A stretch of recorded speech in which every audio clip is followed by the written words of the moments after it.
नमस्कार, आप सबका स्वागत है विद्या मंदिर चैनल पर। आज हम पढ़ने वाले हैं साइंस का टॉपिक जिसका नाम है नेत्र दोष। इस टॉपिक को समझने के लिए लेंस के बारे में जानकारी होना ज़रूरी है कि कौन सा लेंस क्या काम करता है। लेकिन इससे पहले अगर आपने हमारे चैनल को अभी तक सब्सक्राइब नहीं किया है तो प्लीज़ सब्सक्राइब कर लें ताकि ऐसे वीडियोस आपको मिलते रहें। तो चलिए शुरू करते हैं।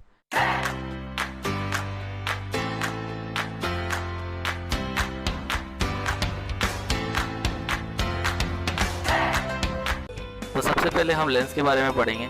लेंस दो प्रकार के होते हैं, उत्तल और अवतल लेंस। उत्तल लेंस किनारे से पतला और बीच में मोटा होता है। इसको अभिसारी लेंस भी कहते हैं। इसका कार्य क्या होता है कि जो भी किरणें इससे गुजरती हैं उन किरणों को ये एक बिंदु पर केंद्रित कर देता है। जैसे कि इस चित्र में आपको दिख रहा होगा कि ये सारी जो किरणें यहाँ से ये निकल रही हैं तो वो इस जगह पे केंद्रित हो रही हैं। उत्तल लेंस का ये कार्य होता है। अवतल लेंस चित्र में देखिए कि ये किनारे से मोटा और बीच में पतला होता है। इसको हम अपसारी लेंस भी कहते हैं। इस लेंस का जो काम होता है वो क्या होता है कि इससे जो भी किरणें गुजरती हैं उन किरणों को ये बिखेर देता है, यानी फैला देता है। लेंस के इन कामों को आप ध्यान में रखें क्योंकि इसका नेत्र दोष में बहुत ही महत्व है। नेत्र दोष से पहले हम ये जान लेते हैं कि आंखों से दिखाई कैसे देता है। जब सूर्य का प्रकाश किसी वस्तु पर पड़ता है तो उससे टकराकर वो हमारी आंख में जाता है और हमारे आंख का जो रेटिना होता है, आंख का रेटिना कौन सा होता है, तो ये जो गोल गोल भाग दिख रहा है इसे हम रेटिना कहते हैं। इस रेटिना पर प्रतिबिंब बनाता है जिसके कारण हमको वस्तुएं नजर आती हैं। तो इसके लिए हम क्या करते हैं कि एक सामान्य स्थिति मान लेते हैं जिसमें हमको वस्तुएं साफ नजर आ रही हैं। आंख से एक निश्चित दूरी पर एक फोकस बिंदु मान लेते हैं। इस फोकस बिंदु पर कोई चीज रखी हुई हो तो हमारी आंखों में प्रतिबिंब रेटिना पर ही बनता है और हमको चीजें साफ नजर आ रही हैं। लेकिन इस फोकस बिंदु से जैसे ही वस्तु को दूर या फिर पास करते हैं तो हमको वस्तुएं साफ नजर आना बंद हो जाती हैं। तो इन्हीं को कहते हैं हम दृष्टि दोष। सबसे पहले निकट दृष्टि दोष। निकट दृष्टि दोष जैसा कि नाम है इसके जस्ट विपरीत इसमें परेशानी होती है। मतलब कि हमें दूर की वस्तुएं साफ नजर नहीं आती है।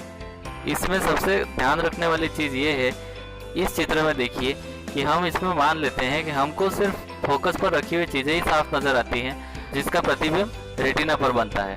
तो इस रेटिना पर बनने वाले प्रतिबिंब और फोकस के बीच की जो दूरी है वो हम फिक्स मान लेते हैं। इससे हम जो हम समझना चाहते हैं वो बहुत आसानी से समझ पाएंगे। अब नीचे वाले चित्र में देखिए, इसमें जो ये फोकस बिंदु है इससे हमने वस्तु को दूर हटाया।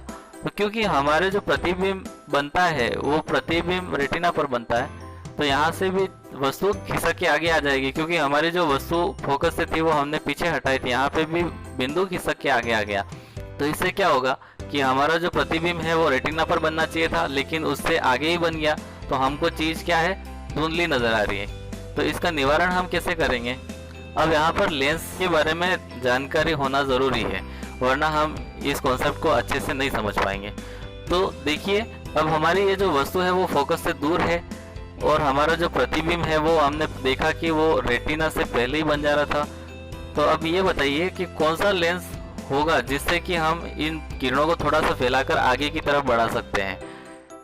तो अवतल लेंस से ये आगे बढ़ सकते हैं। तो जैसे ही हमने अवतल लेंस आँख के आगे रखा तो वहां से हमारी जो किरणें थोड़ी सी फैलना शुरू हो जाएगी और इस वजह से जो प्रतिबिंब बनेगा वो वापस से रेटिना पर बनने लग जाएगा जिससे हमको वस्तु चाहे दूर रखी हुई हो फिर भी साफ नजर आएगी। अब दूर दृष्टि दोष। तो अब दूर दृष्टि दोष में क्या होता है, जैसा कि निकट दृष्टि दोष में बताया था कि उसके विपरीत कार्य होता है, उसी प्रकार से दूर दृष्टि दोष में भी दूर की वस्तुएं तो नजर आती है लेकिन पास की वस्तु साफ नजर नहीं आती है। जैसा कि अब इस चित्र में देखिए, ये हमारा फोकस है जहाँ पर हमको साफ वस्तु नजर आ रही थी लेकिन इससे हमने वस्तु को आगे खिसका दिया। आगे खिसकाते ही हमारा जो प्रतिबिंब है वो भी आगे खिसकेगा और देखिए यहाँ पे रेटिना हमारा यहाँ पर रह जाता है और वस्तु का जो प्रतिबिंब है ये आँख के पीछे की तरफ बन रहा है यहाँ पर। तो इस वजह से हमको क्या है, वस्तु साफ नजर नहीं आ रही है। तो अब इसका निवारण कैसे करेंगे? तो यहाँ पर फिर लेंस की जानकारी होना ज़रूरी है जो मैंने शुरुआत में ही बता दी। हमको रेटिना के पीछे की तरफ जो प्रतिबिंब बन रहा है उसको रेटिना पर बनाने के लिए क्या करना होगा की किरणों को एकत्रित करना होगा। एकत्रित करने के लिए हम क्या करेंगे कि हम उत्तल लेंस का प्रयोग करेंगे। जैसे हम आँख के आगे उत्तल लेंस रखेंगे तो वो क्या करेगा कि इन किरणों को थोड़ा सा एकत्र कर लेगा, जिस वजह से जो हमारा जो प्रतिबिंब है वो जो आँख के पीछे की तरफ बन रहा था वो कहाँ बन जाएगा, ये बराबर रेटिना पर बन जाएगा। मतलब हमारी वस्तु भी फोकस से आगे यानी कि पास में है, लेकिन फिर भी हमको साफ नजर आएगी। किससे? तो उत्तल लेंस लगाने से। उम्मीद है आपको ये कॉन्सेप्ट समझ में आया होगा। अगर हमारा वीडियो पसंद आता है तो लाइक, कमेंट, शेयर करना ना भूलें। मिलते हैं अगली क्लास में अगले टॉपिक के साथ। धन्यवाद।